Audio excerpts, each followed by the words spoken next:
زن صدا میکنی که بیار کالای مرا، به خاطری که کالایم چرک است، مبلین پلوت است، تیل سرش است، لیکن در فرش مسجد هیچ باکی نداری خنده رایستی، فرش مسجد کونه کرده رایستی. انوز بدبویی کی بگوه تیل پترول و مبلین هم در فرش مسجد میشینه دیگه شبابی. اگر پیغمبر اسلام چی میگه؟ من اکل من هذه شجره المنتنه فلا یقربن مسجدنا، کسی که از این درخت بدبو خورد گاهی هم در مسجد ما نزدیک نشوه، به خاطری که سبب اذیت مردم و سبب اذیت ملائک میشه.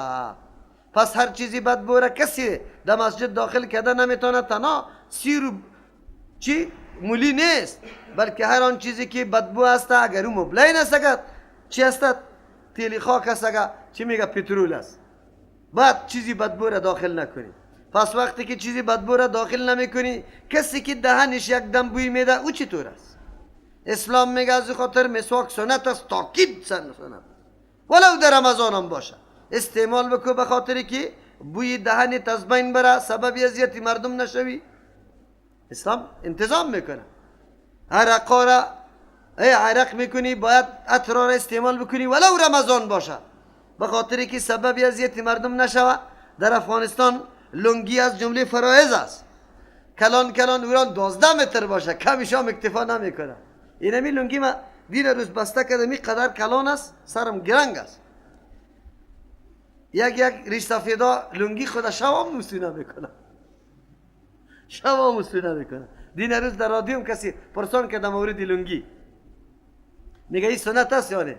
ما میگم سنت عادتی پیامبر است، خب لیکن شرطش است که سبب اذیت مردم نشوه. اگر سبب اذیت مردم میشه دور کنه. مسلکی واره یک ریش سفید در موتر بالا میشه و یک دفعه میتور میکنه. مرد کسی نیست که در موتر رولی نشسته بتونه. چرا؟ کولایش چند سال است؟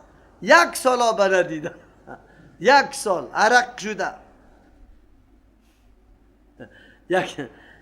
یک ترافیک قدمه در موتر بالا شد، دلم سوختم، یا بیچاره روستامیگار استاد بیا هر جایی که میره قی خود ببرم. حالی همی کلاه خدا این طور کرد، حالی خریب بود که زوف کنم. عجیب است. الله رحم بکنه. اسلام به نظافت امر میکنه، خصوصا در موقع عبادت الله. زمانی که نماز میخوانی صاف پاک ستره. لیکن چهره اسلام و مردم سابق دیگر رقم معرفی کرده بود یا نه؟ مولایی که بگوه کالایش چرکین 1 سال آب نمیدید، بگوه مویایش پلته میگه ملنگی خداست. او را قدر میکردن، نمیگه که بدبخت یا دوستی الله شده نمیتونه نظافت مراعات نمیکنه. کسی که نظافت مراعات نمیکنه دوستی الله شده نمیتونه. الطهور شطر الایمان، نظافت نصف ایمان است. از ابو خاطر لحاظ پاکی و چی نظافت در هر چیز است، در خانه، در ظروف، در لباس، در همه گپا. خواهرها در این مورد باید بسیار پابند باشه، خیلی زیاد لحاظ نظافت بکنه، هم در خانه خود هم در ظروف خود. تو نباشه که در آشپزخانه داخل شوی نان دیگه دلت نشوه. یک تعداد خیلی تنبل هستن، نه؟ آشپزخانه ظروف 2 روزه باقی مانده می باشه، ظروف زیاد می باشه، نمیشه. اینطوری نکنه دیستی. اکثر مرضا که بروز میکنه از کی بروز میکنه؟ از همین نعوذ بالله عدم رعایت چی؟ نظافت. دین اسلام امیر میگه، برای ما چی میگه؟ حتی نماز که میخوانیم خب به کالای پاک و صاف. چرا؟ نشاط پیدا میشه، تازگی ده انسان پیدا میشه، عبادت الله را میکنی. در پیش یک دوستت میری چقدر کالای تا پاک و صاف میکنی، بوتا را رنگ میکنی، خودت جور میکنی که این طرفه کی ریشه شانه میکنی، آینه را سعی میکنی که پیش فلانی میرم. خصوصا هم که در چی نامزاد میره، در خانه خسر میره، اوه 2 ساعت سری خود تیر میکنه، دستمالک در دستش گاهی تور میکنه گاهی تور میکنه. بیا به الله که پیش میشی، به حقیقت الله مناجات میکنی، عبادت الله را میکنی. بسیار وضعیت خوب باید داشته باشی. لباسای کنکتر، لباسای کار و لباسای شب نماز باید خوانده دایش نشوه. یک تعداد مردم لباس شب داره، از همون خاطر پتلونکاره که من میگم الله برای ما میگه خذوا زینتکم، لباس زینتتان بپوشید، نه اون لباسا که تنگ و جفت است، اعضایت مکمل برجسته میسازه. بیا بیابت میکنه. مردم ولی عام شده از او خاطر. اگر در دیاد یک پتلونکی برم یقین بکن که مردم کلگی برش سعی میکنه. اگر در نماز رفت خود که نماز اعلا کردن گریختن. اینجا عام شده. چی میگه بلا که عام شده آسان میشه و چی طور است؟ همون نفرتش از بین رفته. خب خذوا زینتکم ای اولاد آدم علیه السلام، بگیرید زینتی تانه، یعنی در وقت عبادت الله لباس پاک و صاف که سبب جمال و زیبایی شماست بگیری. و کلو بخوری و اشربو بنوشی. الله چیزی را که برای انسان پیدا کرده خصوصا خوراک مواد اولیه الله پابندی نمی‌نگونه. بخوری میگه بنوشی، لیکن ولا تصرف و اسراف نکنه. اینا اسراف به سه قسم است. کدام؟ از حاجت زیاد بخوری، آنقدر که ضرورتش است از او قدر زیاد بخوری. پیغمبر علیه السلام چی میگه؟ انسان باید در گشنگی بس کنه طعامه. سیر نشده باشی طعامه بس کن. این قدر مفید است خصوصا در رمضان مبارک. پس شوی که میکردی دمو موقع بس کنه که تو دیگه هم اشتها برای طعام داری. صبح دیگه نمیفهمی، نه در خوردن نه تشنه میشی نه گشنه. اگر بازم قناعتت نمیشه شکمت چند دیسه جور کسی، یکی سر برای خوراک، دیگه شب آب، دیگه شب برای کی؟ خواب. حرام آسوده خواب بکن. دیگه زاید از حاجت خوردن، از ضرورت خوردن هم چی است؟ بگوی اسراف است. دوم قسم اسراف خوردن و پوشیدن چیزی حرام است. چیزی حرامه نپوشی چرا کیام اسراف است. سوم چیزای حلالک که الله حلال پیدا کرده سری خود حرام کردن که من ایران نمیخورم به این عقیده که سر من حرام است، ایام در جمله چی میاد؟ اسراف میاد. انه لا يحب المسرفین، الله متعال دوست نداره و کسایی که اسراف کننده است. قل بگوی پیامبر علیه السلام من حرم زینت الله، بله دو وقتا بالای خود بعضی لباسا را حرام کرده بود نمی پوشیدن. آلی هم بعضی مرشدا و پیراسری مریدای خود بعضی لباسا را حرام کرده، یک لباس خاصه برش مقرر کرده. چی؟ لنگی سبز، یک کلاه یک قسم دیگه را برش گفته که برد روا نیست. این پا غلط است. حلال الله را کسی حرام کرده نمیتونه، رد است. کسایی که نعوذ بالله تحریم غیر الله میکنه، یعنی چیزایی را از جان خود حرام میکنه. قل بگوی پیامبر اسلام من حرم زینت الله، کی حرام ساخته زینت الله را؟ یعنی مراد از او لباس جایز که به طریقه مناسب باشه. التي هم لباس اخرج لعبادی که الله کشیده برای بنده های خود. و طیبات من الرزق، و کیست که بگویه که حرام کرده الله پاکیزه حلال از رزق بالای مردم؟ الله حلال حرام نکرده، چرا شما از جان خود یک چیز میگی که حرام است؟ قل بگوی پیامبر علیه السلام هی للذین آمنو، اینمی خوراکا و اینمی لباسای حلال ای برای کسانی هستند آمنو که ایمان آورده فی الحیات دنیا، در زندگی دنیا. یعنی به خاطر مؤمنا الله ای را میده. اگر در دنیا یک مؤمن باقی نمانه باز دنیا به امرای خوراکای خود لباسای خود باقی نمیمانه، قیامت قایم میشه. معلوم شد که الله متعال لباسا خوراکا را به خاطر کی میده؟ موجود بودن مؤمنا. خالصتا یوم القیامه، اینمی خوراکا خالص لباسا خالص برای کی میباشه؟ برای مؤمنا در روز قیامت. در روز قیامت باز عام نیست، تنها برای مسلمان ها داده میشه مؤمن. كذلك نفصل الآیات، مثل که این احکام ما واضح بیان کردم برای فهم شما، برای مصلحت شما بیدار و هوشیار باشی، عملات دشمن مراقبت کنی، ابلیسی لعنه بشناسی که دسیسه از او سرتان کارگر نشود. كذلك مثل بیان اینمی احکام نفصل الآیات، واضح پالو به پالو بیان میکنیم الآیات و احکام خدا، دلایل یکتا پرستی خدا، نشانه های قدرت خدا، لقوم یعلمون، برای قومی که علم داره، از علم کار میگیره. کسایی که از علم کار میگیره میدانه دشمن خدا میشناسه، تدابیر میگیره که گاهی در دام دشمن نغلطه. بله از او خاطر علما در دام دشمن نمیفته، ولو که در شو برش بیا که الان تو پیغمبر شدی، حالا میفهمه که آواز کیسته، بگه شیطانیسته. اما کسایی که علم نداره اون سبا میخیزه میگه من مهدیستم دیگه سبا میگه من پیغمبر هستم، پس دیگه سبا میگه الله حلول کرده در وجودی من. هر سخنه که من میگم سخنی کیست؟ الله. اینه سه مرحله را برای خود قائل میشه. دمی کابل هر سه مرحله تکمیل شده. یکی نه حکومت پشتش گشت نه مردم، غیر یک نفر که گفت ما ای از نفس خود هر چیز میگیریم قربان قربان. اما در سرنوشت خود رسید، دیگرها باقی مانده. کسایی که دعوای الوهیت کردم کس برش چیز نگفته، اگر دعوای پیغمبری رم کرده.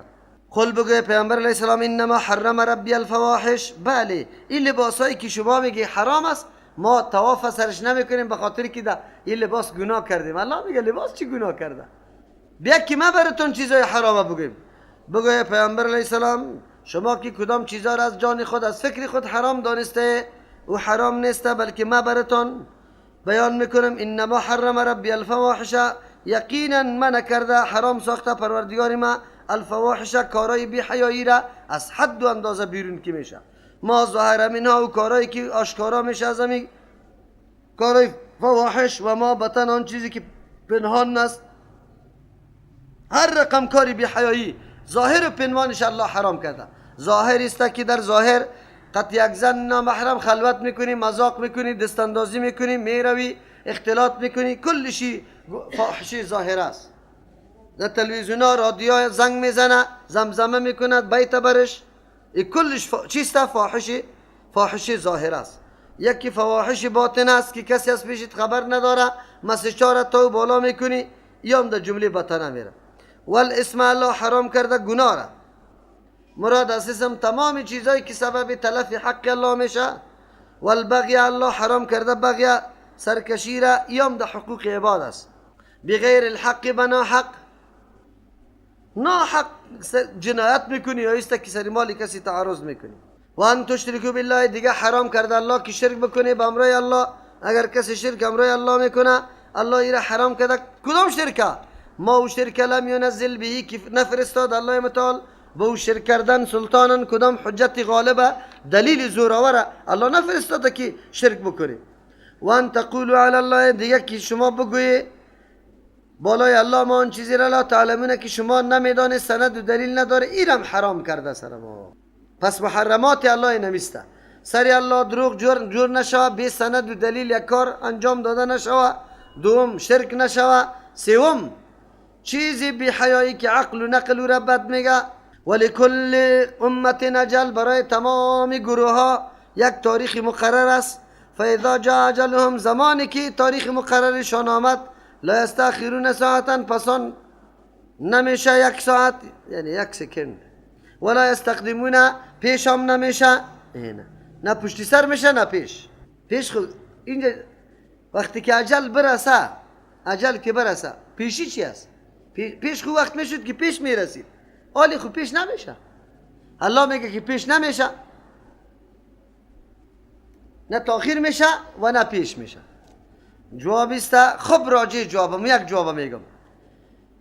این مثل عرفی که در عرف ما و شماست، میریم در دکاندار سودا را میگیریم، برش میگیم وقتی بگویم یک کیلو بوره چند است، میگه 50 افغانی، برش میگیم زیادت تو کمی دمش نمیه تا بالا نمیشه. منظوری تو این است که بالا شود، منظوری تو چی است؟ تا پایین شده است. لیکن چی است؟ لیکن تو گفتی بالا را هم قطش ضمناً ذکر کردی. اینجا هم اصل پسان شدن است، یعنی تاخیر نمیشه، بلکه پیش خو چی است؟ پیش خو خلاص شد دیگه. امی که اجل دمی ثانیه رسید از او پیش میشه؟ نمیشه. این همون قسم تکیه کلام واره قطش ذکر کرده. یا بنی آدم اما یأتینکم رسول منکم، بله او طرف الله متعال انسانها را از تابعداری چی دشمنای منع کرد، تابعداری شیطان، کل داستان بیان کرد که آخر سرنوشت آدم علیه السلام از کدام نقطه رسانیده مکمل. عالی دعوت میده به سوی ازی که دعوت انبیاء علیهم السلام بپذیری، سببی برکت و کامیابی انسان امی دعوت است. یا بنی آدم، یا اولاد آدم علیه السلام، اما یأتینکم، اگر بیا براتون رسول پیغمبران منکم از جنس خودتان، یا قصونه که بیان میکنه علیکم بالای شما آیات احکامی مرا، فمن اتقا، کسی که رای تقوا را اختیار کرد، و اصلح خود اصلاح کرد، فلا خوف علیهم، نیست ترس بالایشان، ولا هم یحزنون، نه غمگین هستند. خب دیگه خطاب است. یا بنی آدم اما یأتینکم، یا اولاد آدم علیه السلام، آلی بیان معیار جنت و دوزخ هم بیان میکنه. معیار استحقاق جنت و دوزخ کیسته؟ یکی جواب سوال هم است. سوالی تو وارد میشه که وقتی کسی مخالفت حکم الله را بکنه و چیزای حلال الله را حرام عقیده کنه یا حرام حلال، چرا عذاب الله نمیه؟ الله جواب میده یا بنی آدم، ای اولاد آدم علیه السلام، اما یاتینکم، اگر بیا برای شما رسولون پیغمبران علیهم السلام منکم از جنس خودتان، یقصون که بیان میکنه علیکم بالای شما آیاتی دلایل توحید و یکتا پرستی ما یا احکام مرا، فمن اتقا، پس کسی که تقوا را اختیار کرد و اصلاح کرد عمل خدا، فلا خوف علیهم، نیست ترس بالای مردما، ولا هم یحزنون، نغمگین هستند. اشاره به این میکنه که اولاد آدم علیه السلام بله دنیا برای محل کامیابی تان است، میدان تجارتی تان است. چرا؟ انبیاء علیهم السلام برای تان میآید با وصفی که شیطان خیلی دشمنی قوی برای شما است، اما میتونه مبارزه و مقابله را با شیطان بکنه. توسط کی؟ توسط تابعداری مکمل از راه و روش انبیاء علیهم السلام. چرا؟ اگر انبیاء علیهم السلام روشش انسان نگیره، عقل انسانی مغلوب میشه در مقابل وسوسه های شیطان. تنها عقل انسانی کفایت نمیکنه که راه نجات پیدا بکنی. از او خاطر انبیاء را الله روان میکنه و این انبیاء را روان به این خاطر میکنه که بی موجب الله بنده های خود قطعا عذاب نمیده، بلکه حجت خود الله سری بنده های خود ثابت میکنه، مقرر میکنه که ای بنده، سعی کو تو را پیغمبر را روان کرده بودم، تاییدش توسط معجزه شده بود، راه و روش بندگی را او برات بیان میکرد، لیکن تو طرف شیطان روان بودی، در راه شیطان روان بودی. در اینجا برای الله متعال میگه فمن اتقا، کسی که تقوا را اختیار کرد. بعضی مفسرین میگن مراد از تقوا اجتناب از منهیات، از چیزی را که الله حرام کرده از او خودداری کنه، و اصلاح کرد، یعنی کارهایی که الله امر کرده او را به وجه درست انجام داد. یک توجیه است. دوم توجیه، فمن اتقا، کسی که تقوا را اختیار کرد. تقوا اختیار شدن ای را میگه مجموعه عملی کردن مامورات الله و از منهیات الله خدا منع کردن بعد از او، و اصلح درست ساخته نمیره، یعنی تنها اکتفا به انجام مامورات نکرد بلکه اصلاح، یعنی مطابق نقشه پیامبر صلی الله علیه وسلم مامورات انجام داد. اینی طور آدم فلا خوف علیهم، نیست ترس بالایشان. چرا ترس سرش نیست؟ مامورات الله را بجا کرده، مطابق نقشه پیغمبر و از منهیات خودداری کرده، از او خاطرش نه خوف سرش نیست. ولا هم یحزنون، نیست یا غمگین، چیزی که سبب فایدهشان بوده از دستشان نرفته، فوت نشده، از او خاطر غمگین نیستن. والذین کذبوا بآیاتنا، کسایی که نسبت دروغ میکنه به احکام ما یا به دلایل ما، واستکبروا عنها، تکبر میکنه خدا کلام میتراشه عنها از آیات الله متعال. اولئک اصحاب النار، مردم ملازمین آتش هستند، هم فیها خالدون، یاد اینمی آتش همیشه هستند. فمن اظلم، کیست خیلی ظالم، ممن افترا، از او کسی که جرم میکنه علی الله بالای الله، کذبا دروغه، او کذب بیااتی، یا نسبت دروغ با آیاتایش الله میکنه، خودش دروغ بالای الله جرم میکنه، گاهی میگه اینی چیز حلال اینی چیز حرام، یک یا است که نسبت دروغ کرده بیااتی به احکام ما یا به دلایل توحید ما. اولئک ینالهم، این مردمان هستند که میرسن برشان نصیبشان از عذاب، یک یا نصیبهم میرسه عمر رزق، اعمال یا در تقدیری که چیزی برش نوشته است او برشان میرسه، من الکتاب، از چیزی نوشته شدگی در تقدیر. حتی اذا جاءتهم، اینمی طور ادامه پیدا میکنن تا ای که وقتی بیا برشان رسولنا، پیغمبرای ما، یتوفونهم، چی؟ رسولنا، قاصدای ما. حتی اذا جاءتهم، تا ای که وقتی برشان بیا رسولنا، قاصدای ما، که مراد از ملک الموت و لشکرش است، الله روان میکنه برای قبض روحشان. یتوفونهم، یارا وفات میده، یعنی وفات، حکم وفات برشان میکنه، مانا است که قبض روح میکنه اینمی لشکر ملک الموت. قالو میگویند اینمی وقت که روح زیر میکشه و ای در دیار اسلام نباشه، اینما کنتم، کجا بودی شما، تدعون من دون الله، که آواز میدادی بغیر از الله، مشکلاتتان از کی طلب میکردی، حاجتایتان از کی طلب میکردی.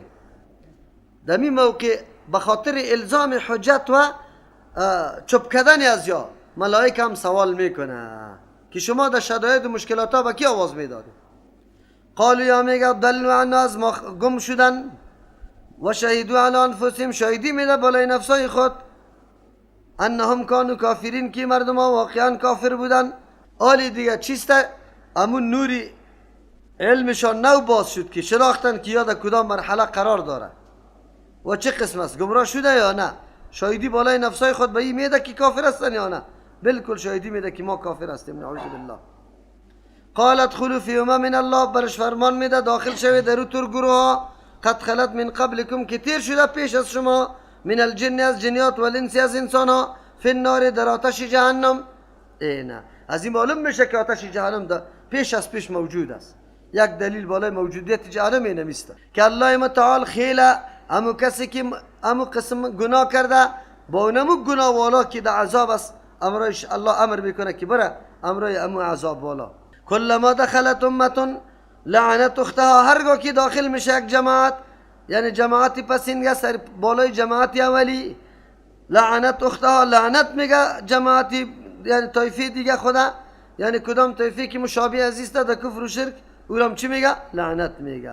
حالات جهنمی‌ها را الله در اینجا بیان میکنه که اونجا یکی دیگه خدا رد کرده رایستن و یکی دیگه خدا بدام میگه که از دست شما این کارا را کرده بوده، ما دنبالتان آمدیم. حتی اذا دارکوا فیها، در آن وقتی که به یک دیگر برسن، یعنی یک جا شوه، فیها در می آتش جمیعا تمامیشان، قالت اخراهم لاولاهم، گفتونم حتی اذا دارکوا فیها، تا یکی وقتی یکی به دیگر رسیدن، یعنی یک جا شدن، فیها در آتش جهنم جمیعا تمامیشان، قالت اخراهم میگه طایفه دیگه شان لاولاهم به طایفه اول، ربنا پروردگار ها اولای ابدلونا، این طایفه اول ما را گمراه کرده، فاتهم عذاب ضعفا من النار، بدی عذاب دو چند از آتش. قال الله متعال میگه لکل ضعف، بر کدام ضعیفیست، لکل ضعف برای هر کدام دو چند است. چی خدا خوش میکنه که دیگه مبتلا به دو چند عذاب شد، تو میمانی چی؟ ولکن لا تعلمون، لیکن شما نمیدانی کلی تان مستحق دو چند عذاب شده. چرا؟ به خاطری که یکی خود گمراه بوده، دیگر دعوت به گمراهی داده. و قالت لهم لاخراهم، میگویم طایفه اول برای طایفه دوم، فما کان لکم علینا، نیست برای شما بالای ما من فضل، کدام امتیاز نداره سر شما، کلی ما یکسان عذابی دو چند داریم. فذوقوا العذاب، بچش عذاب بما کنتم تکسبون، به سبب آن چیزی که شما کمایی کردید در دنیا. معلوم شد آیت قرآن کریم که نتیجه آخرت مرتب بالای عمل دنیاست. هر عمل که انجام دادی اما عمل اونجا نتیجه شباید بچشی، در غیر ازو برد راه دیگه نیسته. سبحان ربک رب العزة عما یصفون و سلام علی المرسلین.